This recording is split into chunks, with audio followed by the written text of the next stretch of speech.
All right. So we've got a great panel today. My name is Brandon Houston. I'm with Trammell Crow Company. I have the distinct pleasure of introducing our moderator for today's panel. Now, there he is. So 2 years ago, when Trammell Crow Company told me I was moving from Houston to Atlanta, one of the first individuals that I met was Richard. And at the same time, our wives met. We found out we had kids at the same school, so we became fast friends, both professionally and personally. And like many of us in this room today, Richard's made his mark already on the industry, but he's got a long, exciting career ahead of him. So he is a graduate of the University of Virginia, national champions. He is an MBA from the University of Florida. He's an alumnus of Trammell Crow Company, had to throw that out. And right now he is the current co-head of the HFF office here in Atlanta. So please welcome my friend, Richard Reed.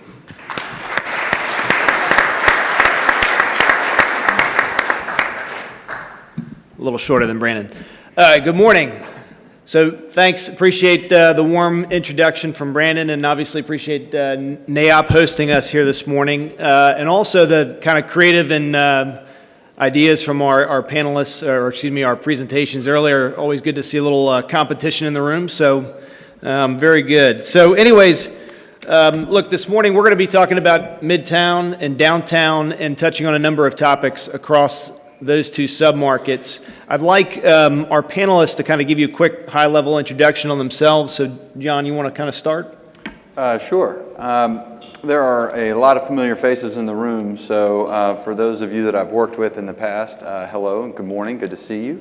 For those that don't know me, I'm John Winter, I'm with Cushman & Wakefield, and if I'm doing my job right, what I'm doing is advising tenants, typically in Class A, sometimes Class B office space, on how to manage their real estate.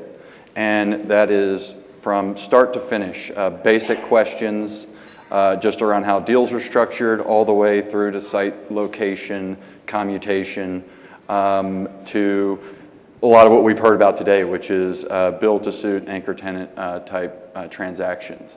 So it's a fun process, and I've been doing it for 15 years or so. Great. Good morning, and I wanted to note how great of a job the students did, and it really shows how much of an asset our university system is to the city. So thank you for that. My name is Chris Aaron-Keel. I'm with Seelig Enterprises. I lead our office development and commercial leasing platform. Most of you guys are probably familiar with Seelig. We are one of the oldest and by many measures the largest commercial real estate company in Atlanta. Very civically engaged, very philanthropic company and family, and very much part of the Atlanta community fabric. We were founded 100 years ago, actually 101 years ago. I get used to saying that. And in that 100-year period, we had the foresight to acquire a tremendous amount of land, a lot of our land, and just commercial real estate in general. We're known as the company that buys real estate but never sells. So you do that for 100 years, you end up with a big portfolio. A heavy concentration, about 60% of our real estate is in town, so it's ITP, and the heaviest of that concentration is in Midtown, so that's a good place in which to have real estate. So Scott Seelig, who most of you, or hopefully many of you guys know, or at least know of, was the next generation leadership of our company, and his vision for the company was to activate our sites with high-rise development or market-appropriate developments, adaptive reuse, and so forth. And so two great examples of that are two projects that we have under construction that we'll talk about a little bit later. One is The Works, which is on the Upper West Side, and the second is 1105 West Peachtree. So thanks for having me, and look forward to our discussion. Chris Scott? Yeah, thank you. My name is Chris Scott, and I'm a partner with Greenstone Properties. Bo Jackson is your esteemed president this year. Bo, we're an Atlanta-based real estate company that really focuses on development and acquisitions. Bo leads our acquisitions group. We've built about 11 million square feet plus of office in Atlanta and around really the southeast. Of that, I think about half has been build-to-suit or lead tenant-driven projects. With that being said, we have two projects that we hope to announce over the next several weeks. One 14th and Spring that one of you guys mentioned in your presentation. Another one in Alpharetta that'll actually be spec-driven office, which we love doing. It's just been a real challenge over the last decade to pull off a spec office building. Great, thank you. So we're going to start in Midtown, and I think kind of getting right into it. You heard a little bit from our students this morning, but maybe Chris touched a little bit on, and clearly this cycle, Midtown has been white hot and been probably the most prolific submarket, or at least the one that most people would like to invest into. Why do you think that is? What are the drivers there that are getting everybody excited about the submarket? Sure. There's no question Midtown's hot. So it was kind of a sleeper market until late 2014, and people were kind of scratching their heads asking why isn't there any absorption in Midtown. Buckhead and Central Perimeter kind of claimed the absorption for the entire region during that time. But since then, Midtown had absorbed 40% of the entire metro region's absorption while making up only 15% of the market inventory. So that's a pretty staggering statistic.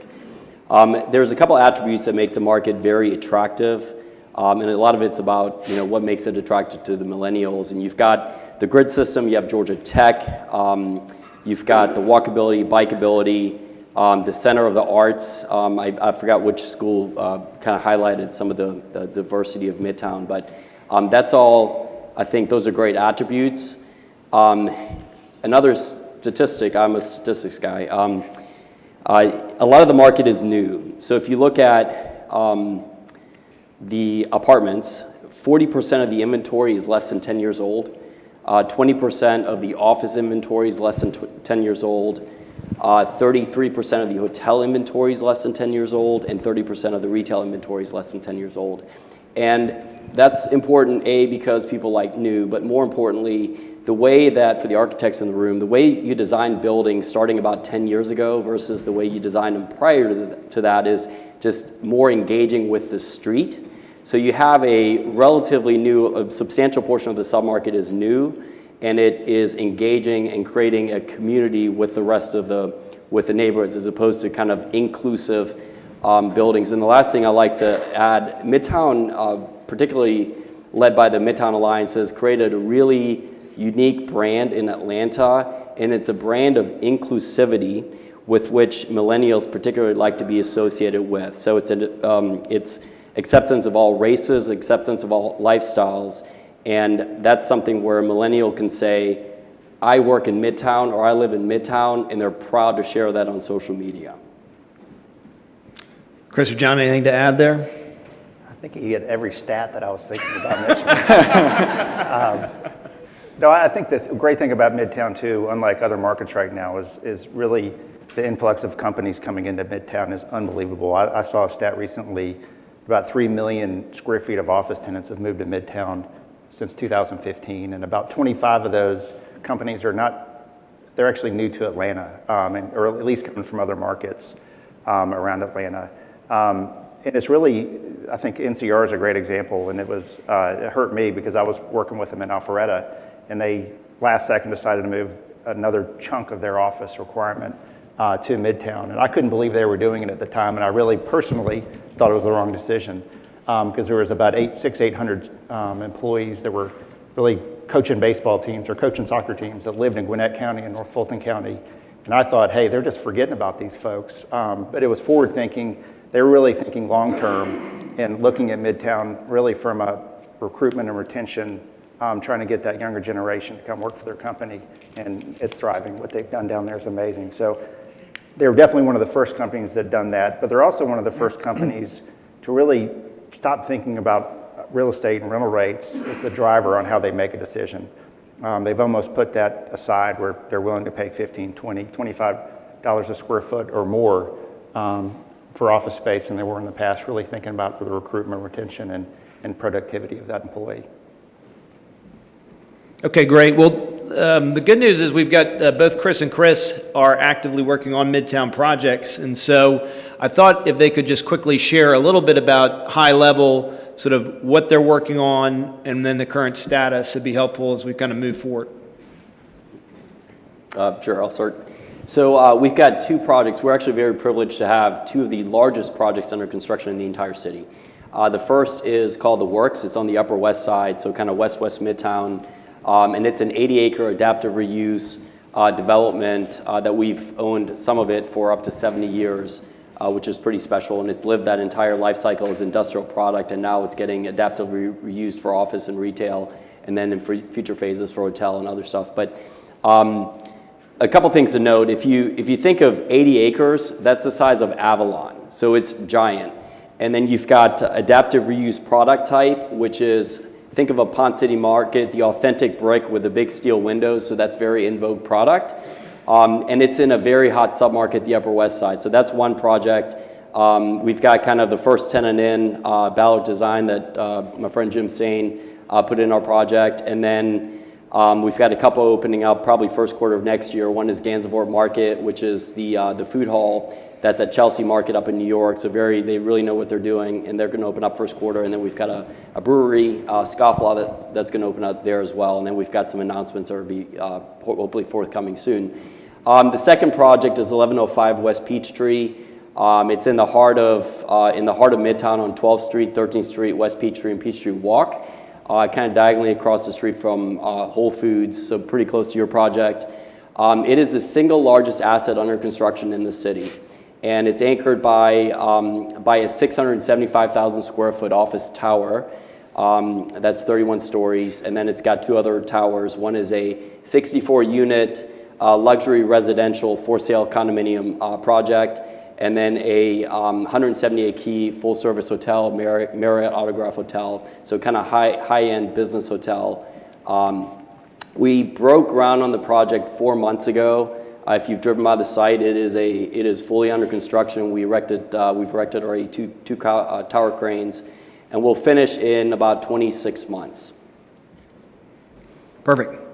14th and Spring, there was an image that was put up earlier, and I think you guys one of the groups was talking about downtown and the SAP process. We started working on this project almost 2 years ago, and it really, HKS is our architect, has done a lot of work for us, and Balfour Beatty is going to be our general contractor. Over that time, we did file for SAP, and it wasn't as easy as we thought it was going to be. It took about probably 6-9 months longer than we'd anticipated. A lot of hurdles that I won't mention. But we got there in January, so we'd really almost put our project on hold, and I think the brokerage community maybe thought we probably weren't coming out of the ground, but it was just a timing issue for us. And really in January, we started the process again, working on our capital stack. We'll hopefully this week make a press announcement who our partner is. But the building itself is a 285,000 square foot, 11-story office building. It's on about a 2.5 acre site. Crescent Communities is building 330 apartments.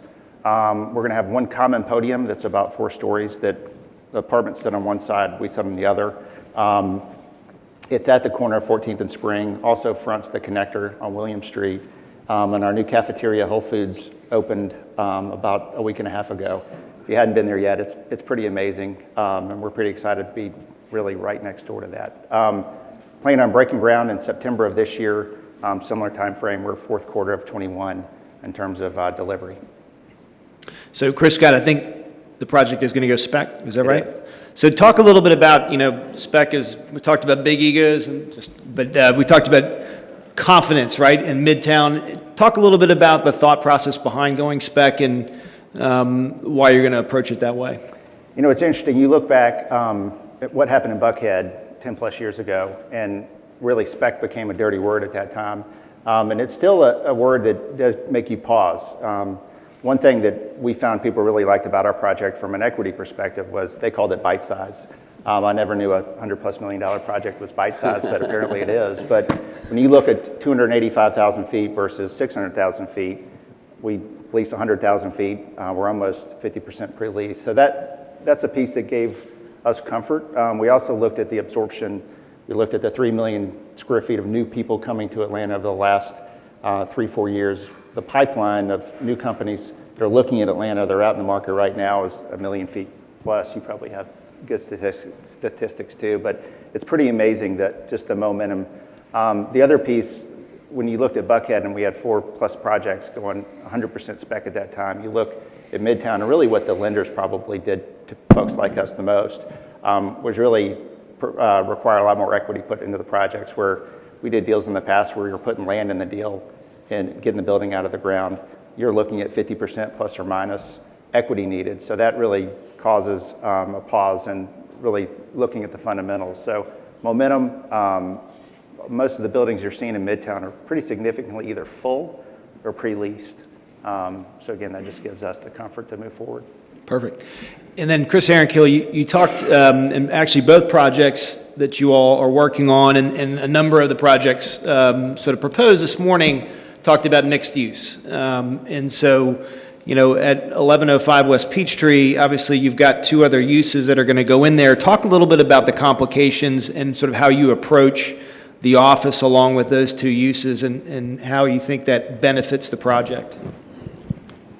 So it's a really well-designed project, 1105 West Peachtree. So we started with a 3.5 acre block, which is it's a big site. So it's a full city block.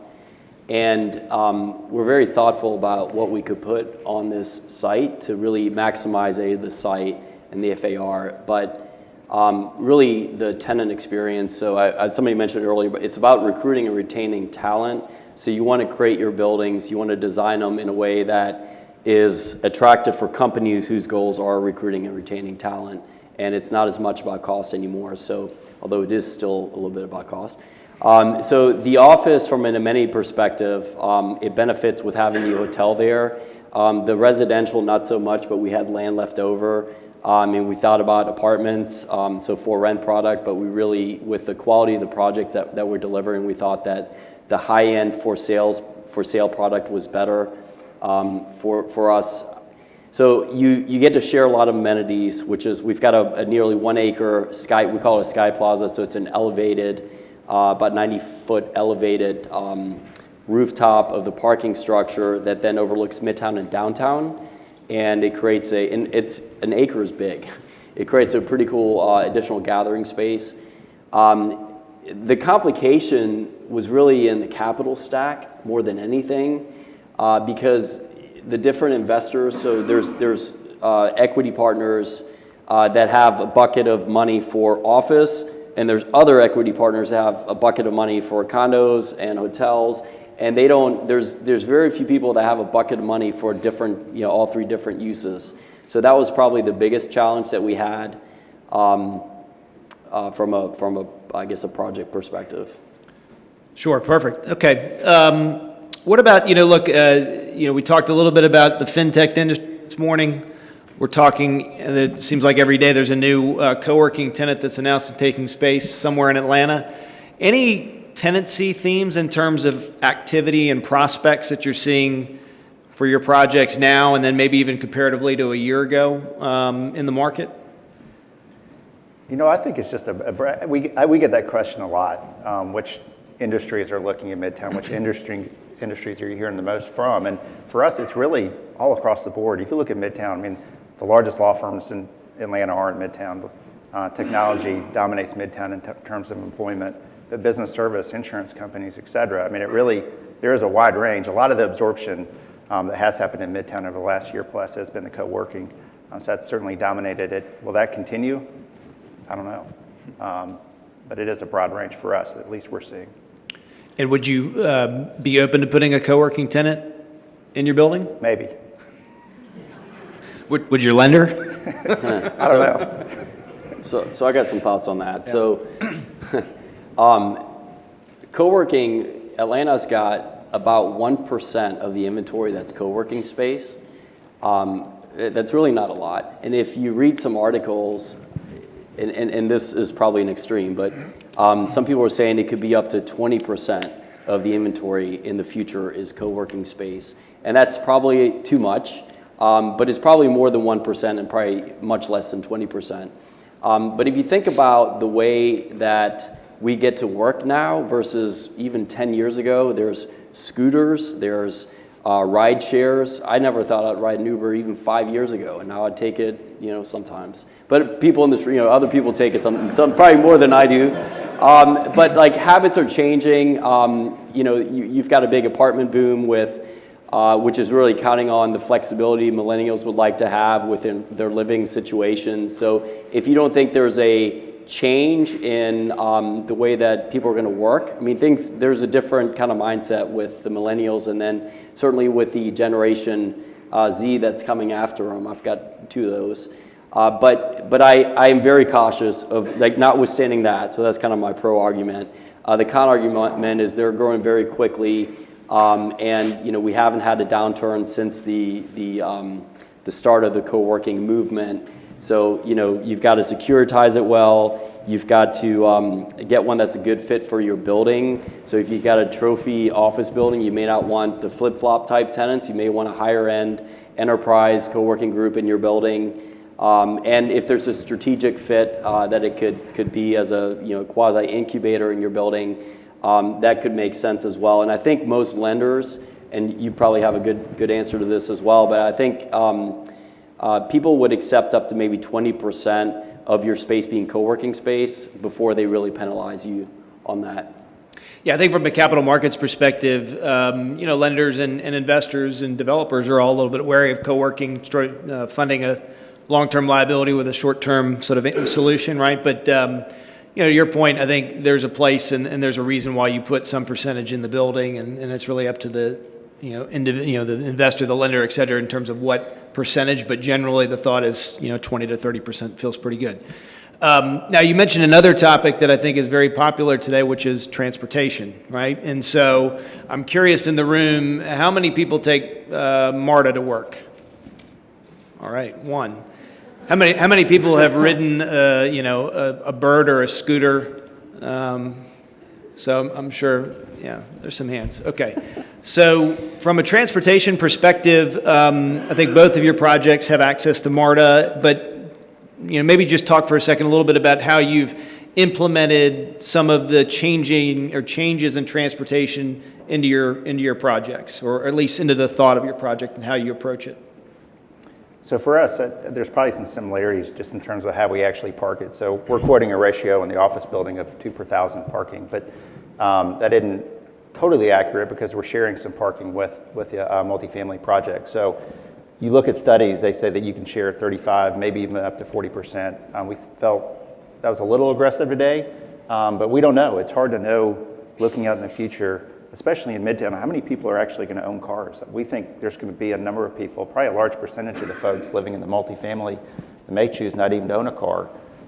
So we've thought through kind of the bike rooms, we've thought through the birds, we've thought through kind of the Uber drop-off pickup. We're going to share about 30%. Kind of apartments are leaving, office goers are coming. We feel pretty comfortable with that, and so do our lenders and partners. Yeah, so we want to make our arrival point as, I guess, inclusive as you can. So we've got a valet option because we have a hotel that shares the entry into the project. We get to leverage that, so you can valet. I'll have a ride share drop-off area, so just to kind of have the Ubers, the Lyfts.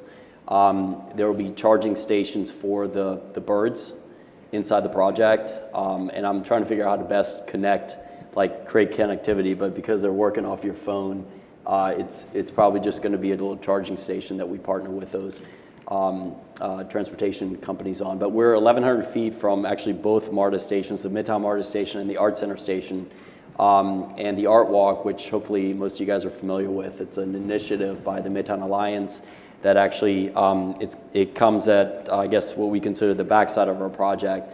It's a 1.4 mile walk that connects the 3 MARTA stations of Midtown, so from the North Avenue station, Midtown, and Art Center, and it's meant to be a different experience. You've got West Peachtree, that's kind of a big thoroughfare, Peachtree, that's a big thoroughfare, Spring Street, and they're all going to be kind of city streets with that feel, or try to feel a little bit like New York City. And then this Art Walk is it's going to be highly landscaped. It's going to have different art components obviously on it, but it's meant to be a more creative type walk that goes north and south through Midtown. So we'll integrate into that somehow as well.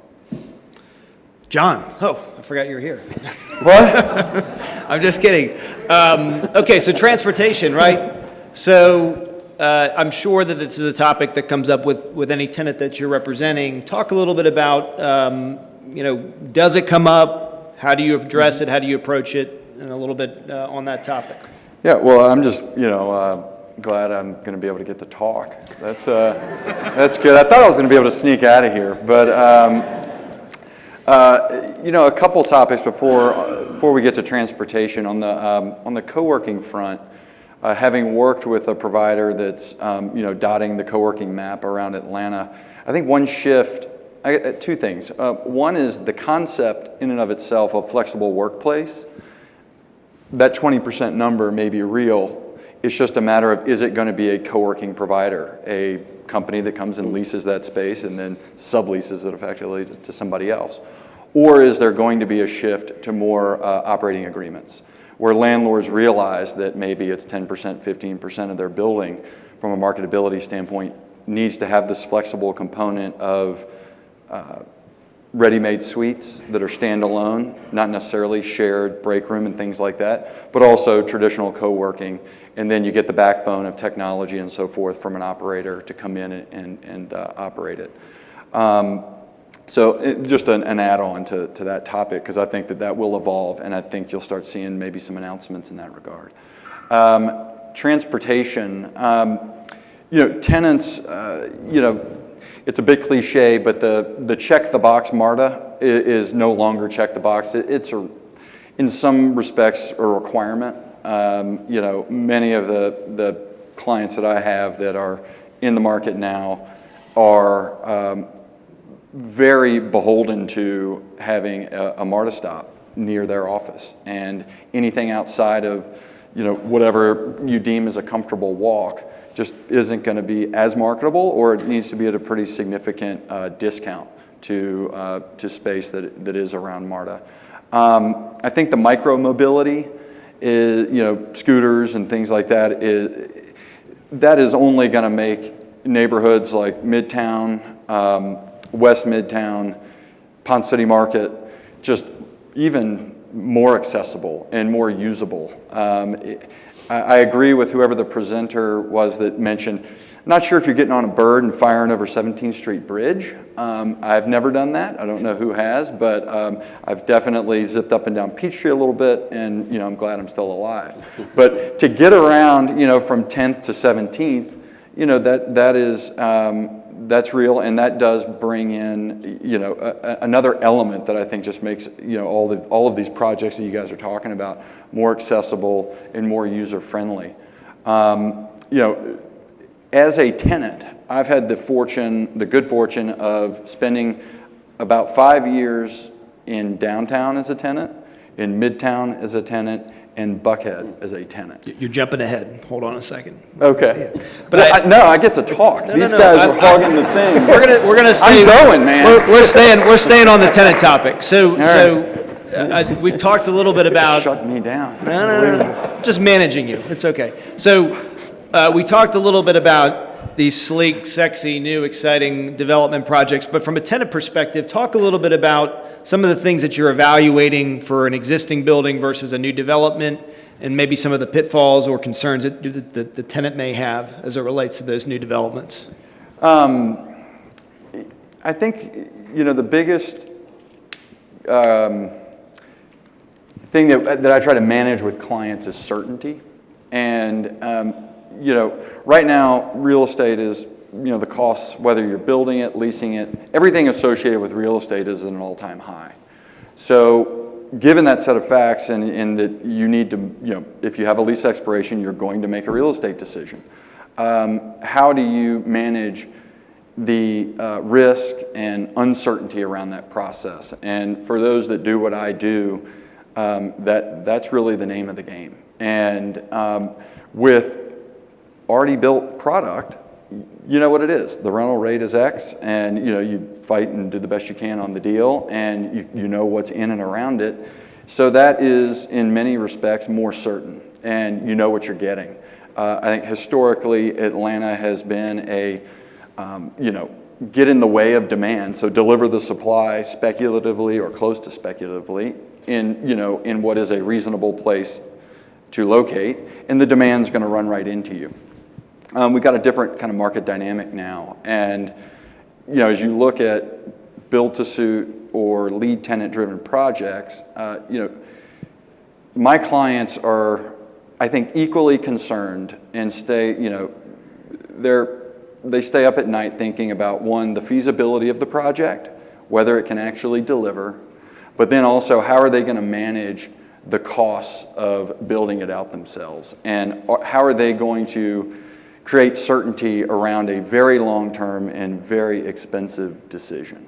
So I wouldn't place, I would say the feasibility of the project and the right partner and that developer partner's ability to deliver is equally weighted with just are they making the right decision for their employees, for their future employees, and ultimately shareholders to the extent they're making a massive investment.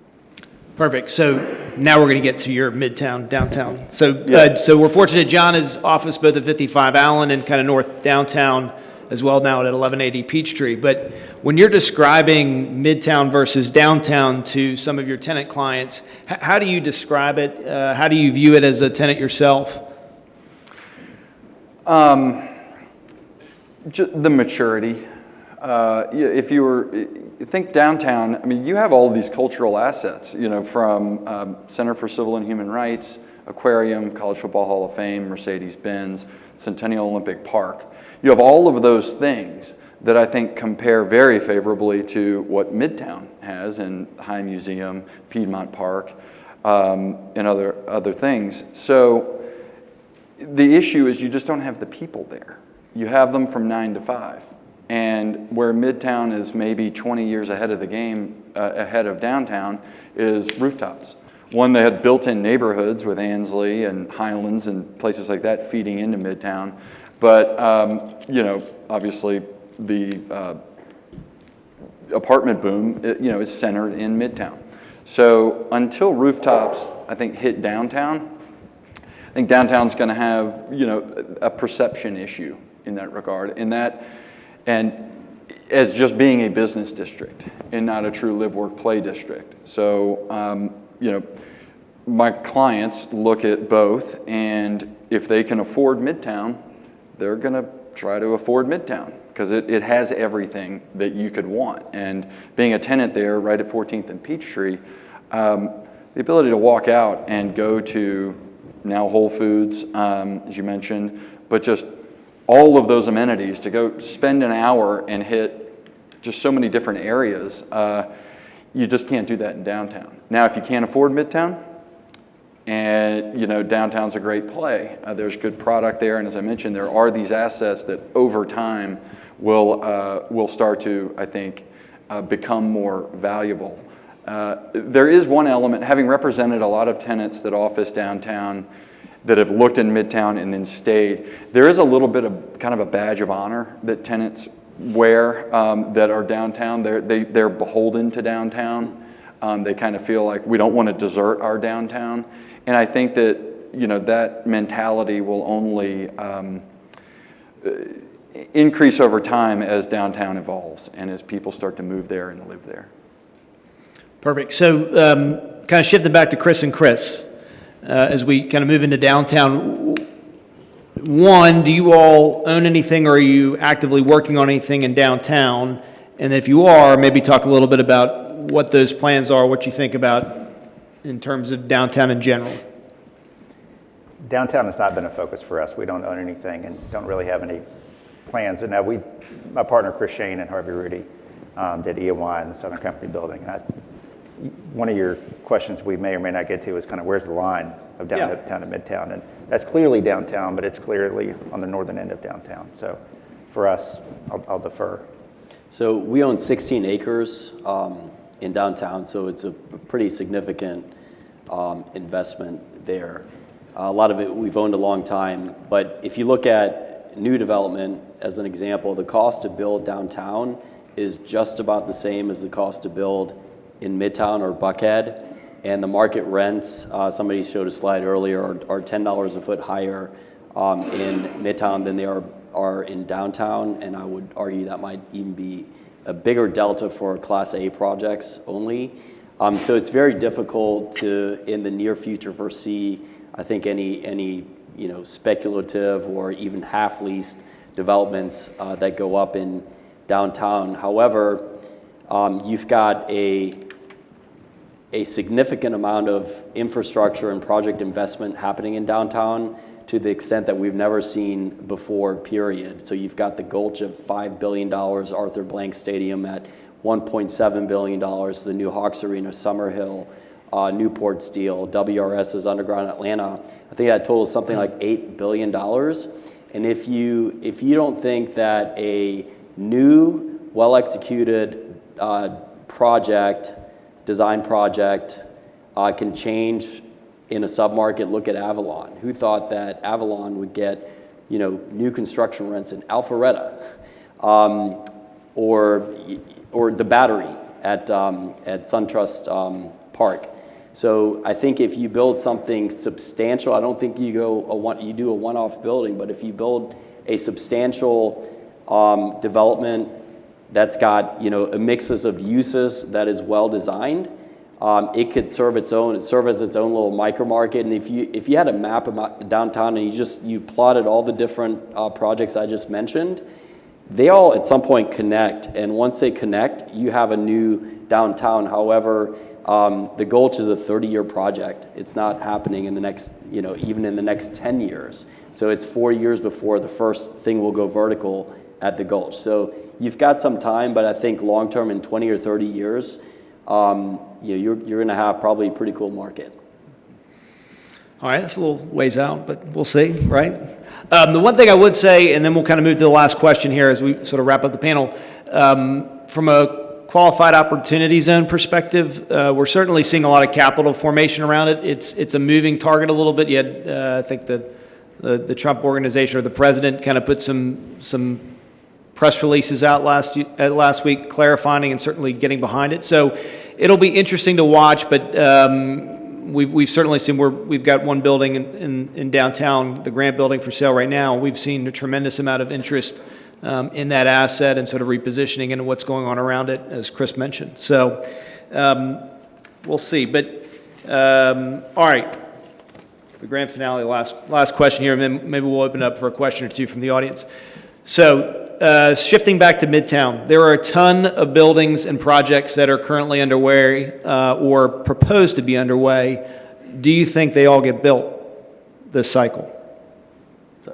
I'll take a stab at that. So no, not all projects get built. But Midtown, if you look at all the developments that have happened so post-recession, and all the developments from an office perspective, office developments that are currently under construction, it's about 3.4 million square feet. And this is a really interesting statistic. So 90% of the tenants, of the square footage that occupies that 3.4 million square feet came from outside of Midtown. That's insane. Like we talk about our tenant base being very loyal to market. So you've got Midtown as this big sucking sound, is like it's getting tenants from like NCR from Duluth. So there's outside of Midtown submarket tenants, but a ton of BlackRocks, the Starbucks, Pandoras. They're all looking at Midtown. And it's because of what we talked about earlier, which makes, Midtown is just a very attractive market. It's that inclusive market. And anyway, that's what I wanted to add. What do you think, Chris Scott? Yeah, I agree. It's just interesting this time around where there's not a lot of talk about it. I mean, it's almost 3 micro markets now, right? There's the West Midtown. You've got 3 projects over there that all are saying they're going. I don't know. It certainly sounds like there's conviction in those developers' voices when they say they're going. So will those happen? I don't know. Then you move over to Atlantic Station, which is its own little micro market, and they are going, or at least it certainly appears that Stockyards is going. And then you move over, and there's kind of from the MetLife project that was highlighted on down to Tech Square. And most of them have tenants, or at least they're having serious tenant interest. And with the 3 million feet that have come here from other markets, it really is unbelievable. So the answer is no, not all of them will be built, but I think a lot more than we expect will be and actually will come out of the ground. John, any thoughts? On the kind of the different micro markets, West Midtown, I think, is an interesting one in that you do have so much inventory coming online potentially, and I think the headwind there is tenant perception of accessibility. So I think West Midtown needs to do a pretty good job of messaging how you get in and out of there once these towers deliver. Now, I do think that they've got the ability to draw from downtown all the way up to Vinings. That's a very attractive side of the world because you can kind of go out the back door for all those rooftops, up in kind of that northwest Buckhead and into Vinings and Marietta. 14th and Peachtree, just look at what Colony Square is doing in how they're renovating that. I just think speaks to kind of the health of that micro market there. It's astonishing to see the foot traffic, and going back to what I mentioned before about having been a tenant in all of these areas, I wouldn't trade, Midtown's the clear leader. And I don't think anybody who's spent any time, whether it's in Buckhead, Midtown, or downtown, to the extent affordability, you can afford it, Midtown's would be the clear leader there. All right, perfect. We've got a minute or two. Anybody from the audience have any questions for our panelists? Don't be shy. Oh, yes, sir. The two Chris's, you all shared your Coca-Cola rents for your family and your Coca-Cola pricing. So if anybody couldn't hear that, Hayes is asking pro forma rents for, I think, multifamily and then total cost? And then per unit on a per foot basis, the cost, the price of the condo. Okay, and the price of the condo is on a per unit basis? So our condos are about $750 a foot. So they'll be high-end condos. So think of like the Charles or One Museum Place. Crescent Communities is doing the multifamily, so it's separate ownership groups. So from a pro forma perspective, I'd defer to them. Anyone else? Yes, sir. The impending change from zoning from like traditional industrial to the industrial flex code here in the city, how do you guys see that affecting demand for these industrial reuse properties moving forward in the next few years? Can you repeat that? I think you're asking about the change in zoning for the industrial flex properties that's impending over the next few years. Maybe you take that just as it relates to the Sure. works and some of your stuff on the west side? Yeah, so you're talking about IMIX zoning? Yeah, we think it benefits us. So I don't know that much about it other than there's a certain amount of industrial that needs to stay there as well. And I think it's like 30%, but if you have a building that's over, I want to say 50 years old, then that can count, that counts as part of your industrial, even if you adaptively reuse it.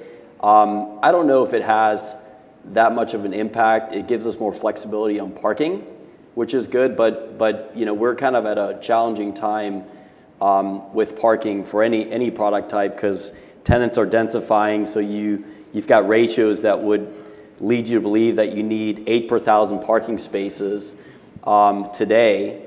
And so John will come out with an RP saying, I need 5 per 1,000 parking. I would never do that. But that's probably pretty common. And then we can build in Midtown, you've got an overlay that lets you build 2 per 1,000 parking as a max. And then of course there's the economic impact of building parking. You're spending $40,000 a space plus.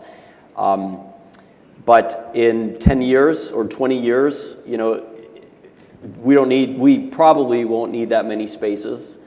I'm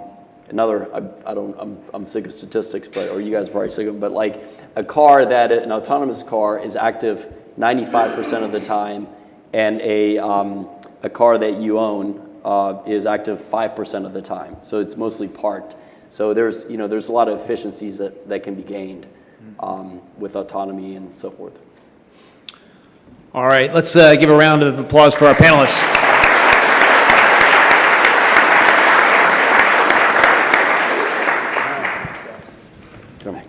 Thank you.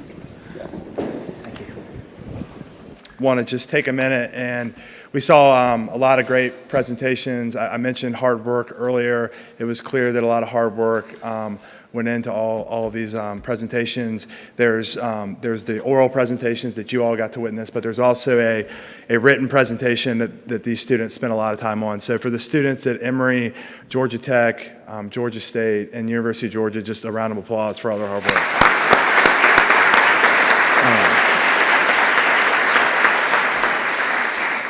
And before I announce the winner, I want to thank again our sponsors, the premier sponsors, IDI Logistics, Kojima Building and Design Group, Randall Paulson Architects, our gold sponsor, Trammell Crow Company, and our bronze sponsors, KDC Real Estate Development and Resource Branding. So thanks again to all of our sponsors.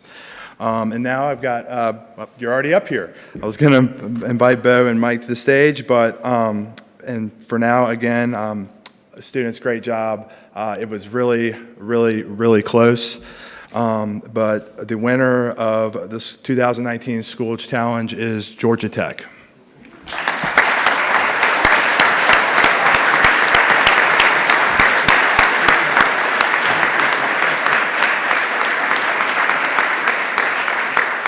Hey, y'all can please come up to the stage.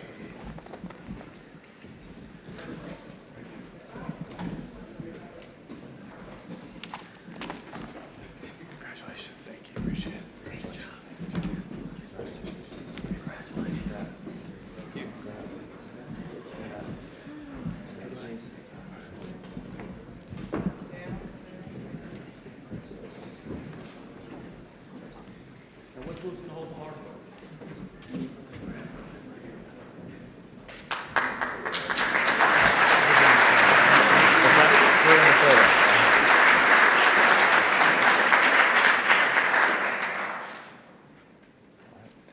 Thanks again, guys. All right, thanks again, everyone.